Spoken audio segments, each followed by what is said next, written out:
세상을 연결하는 뉴스 브리지입니다. 호랑이와 까치가 등장하는 전통 민화가 현대 미술의 상징인 팝 아트와 만난다면 어떤 모습일까요? 청장년 작가 19명을 주축으로 우리 전통 민화를 재해석한 특별한 전시가 마련됐습니다. 경기도 미술관의 김종길 학예연구팀장과 직접 자세히 이야기 나눠보겠습니다. 어서 오세요. 네, 안녕하세요.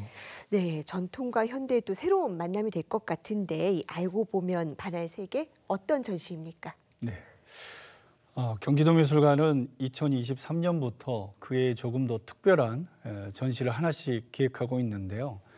이번 알고 보면 반할 세계는 우리의 전통 민화와 그런 민화로부터 영감을 받은 현대 미술을 주제로 기획한 특별 전시라고 할 수 있습니다.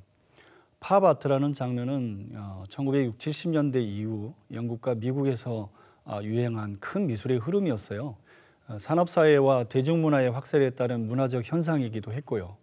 그런 팝 아트가 한국 미술계에도 들어와서 1980년대 이후 한국의 독특한 실험미술, 모더니즘, 그리고 민중미술, 포스트 모더니즘 등으로 등장하기 시작했습니다.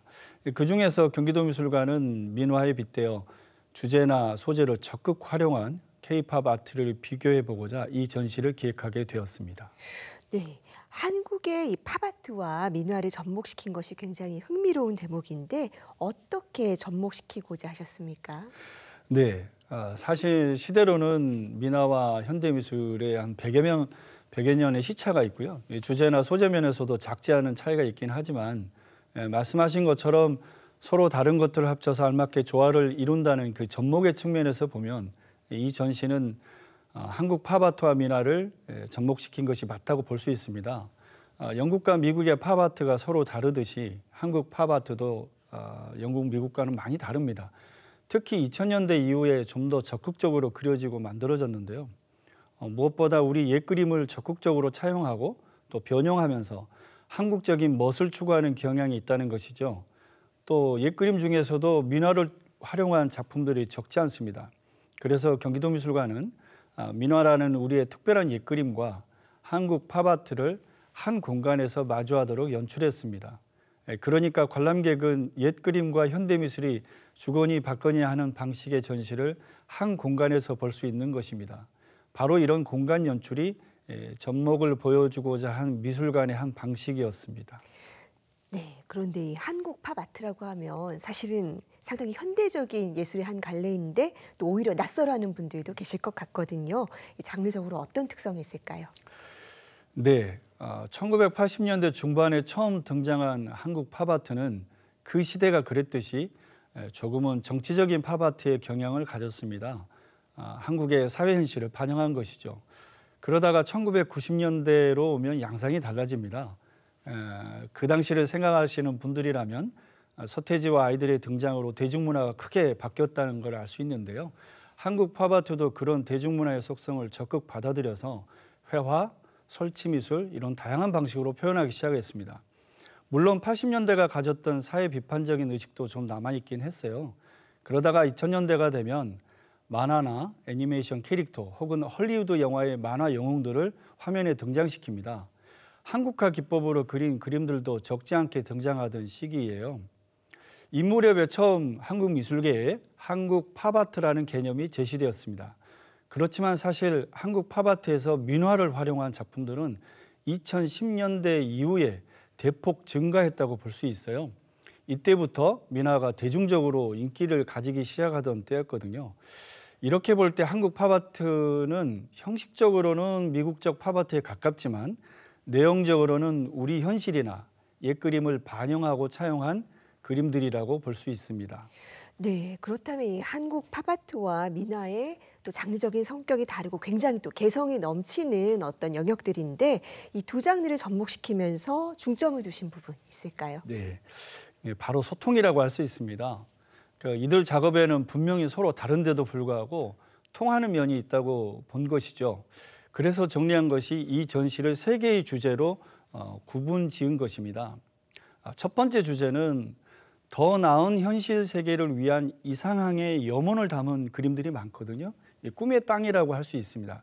두 번째는 해학적 삶의 태도로서의 세상살이, 그리고 세 번째는 내세에 대한 상상으로서의 뒷경치입니다. 이 세 가지 주제에 따라 공간 연출을 했는데요. 관람객들은 그 공간에서 과거의 옛그림과 지금의 현대미술을 함께 보면서 그 주제를 깊게 살펴볼 수 있습니다. 네, 특별히 작가 19명을 선정을 하셨는데 어떤 기준이 있었을까요?